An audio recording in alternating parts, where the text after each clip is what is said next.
एक मैं आपको एग्जांपल देता हूँ। कितने लोगों के क्या चल रहा है तुम्हारी लाइफ में, बताओ मेरे को। तुम्हारी लाइफ में क्या चल रहा है, क्या चल रहा है, किस प्रॉब्लम में हो तुम, बताओ मेरे को। इधर आओ, आगे आओ, आ जाओ बाहर। सिर्फ एक जने से पूछेंगे, बाकी बैठ जाओ।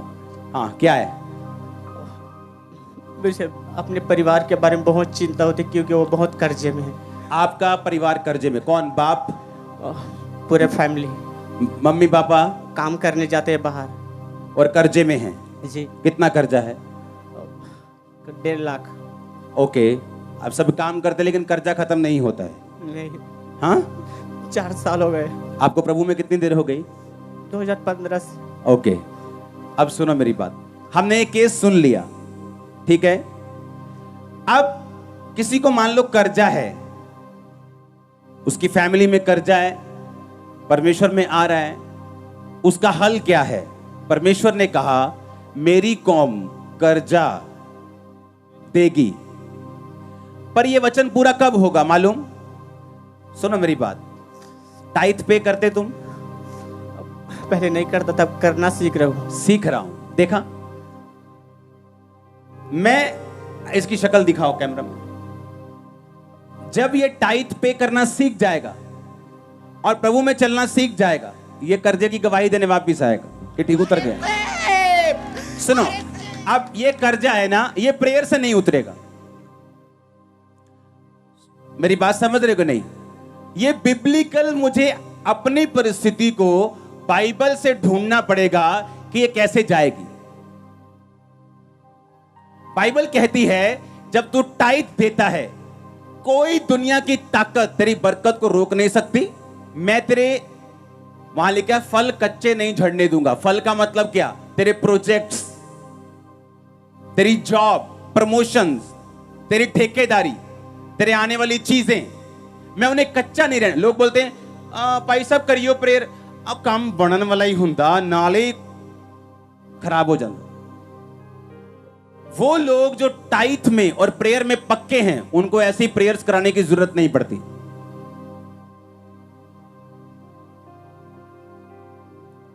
हालेलुया। कितने मेरी बात को समझ रहे हैं? अब ये आएगा टेस्टिमनी के साथ। हालेलुया। आप समझ रहे चीजों को?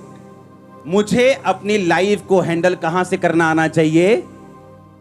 मुझे बाइबल से ढूंढना है।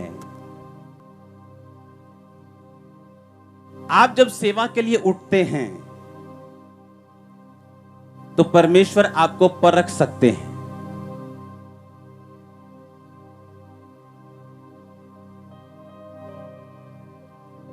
मूसा को जब परमेश्वर ने बुलाया, चल मूसा भाई आ जा भी, ਆਪਾਂ चलिए किथे छुड़ान वास्ते इजराइलियां नु मिस्र चों।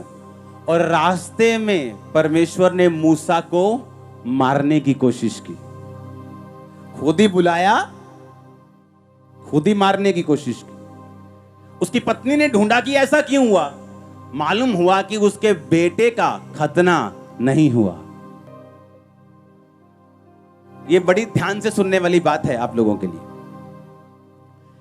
जब परमेश्वर एक पास्टर को विजन देता है, परमेश्वर चेक करता है कि इसका विजन मेरे प्रेम से बड़ा है कि छोटा है। सुनो, देखो, एक बंदे का केस लिया तो सब रिलीजियस क्वालिफाइड हो रहे हैं।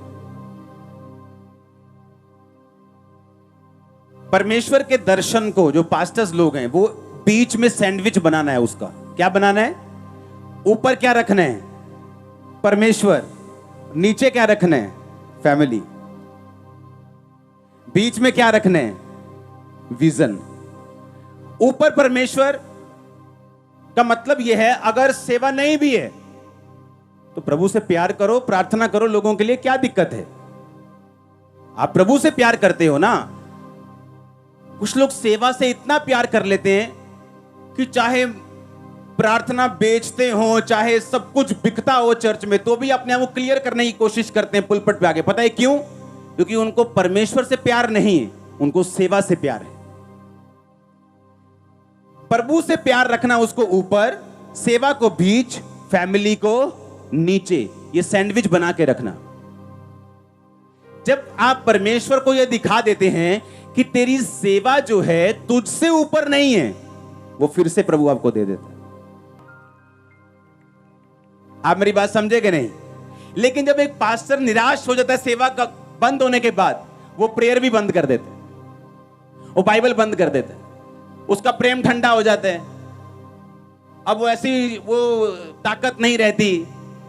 वो ये साबित करता है कि परमेश्वर मेरी सेवा तुझसे भी क्या है, ऊपर। सैंडविच देखा है ना? अगर ब्रेड के ऊपर ही कुछ मैं लगा दूं और पकड़ने में दिक्कत होगी, अच्छा नहीं लगेगा। वो नीचे होना चाहिए ताकि उसे पकड़ सके। परमेश्वर, सेवा, फैमिली, ऐसा होना चाहिए। सुनो, परमेश्वर परख सकता है, लेकिन अगर आप परमेश्वर में खड़े रहेंगे, वो फिर से आपको सेवा वापस दे सकते हैं। वो आपकी प्रेयर को सुनेगा, आप प्रेयर करेंगे, परमेश्वर मुझे रूहें बचानी है, और सेवा कभी बंद नहीं होती। कई जगह गैदरिंग होना बंद हो सकता है, लेकिन आपका मुंह थोड़ी बंद कर सकता है कोई।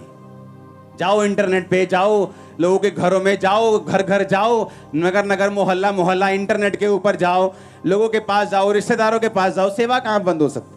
12 प्रेरितों को मार के भगा दिया वहां से, बोलते सेवा बंद हो गई। ये देख लो बंद हो गई, ये देख लो। एक एक इवेंजलिस्ट बैठे हैं आज लाखों में। आमीन।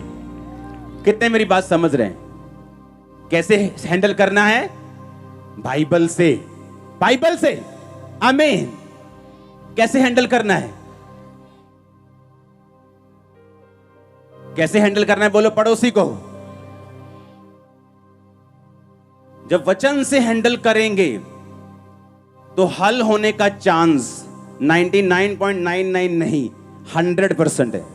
नॉट 99, मैंने कहा 100%, 100। हमारे YouTube चैनल को सब्सक्राइब करें ताकि आप परमेश्वर के गहरे वेदों को जान सकें कि कैसे आप परमेश्वर में बढ़ सकते हैं, कैसे आप दुष्ट आत्माओं से, नशों से, बीमारियों से और वंशों के श्रापों से आजाद हो सकते हैं।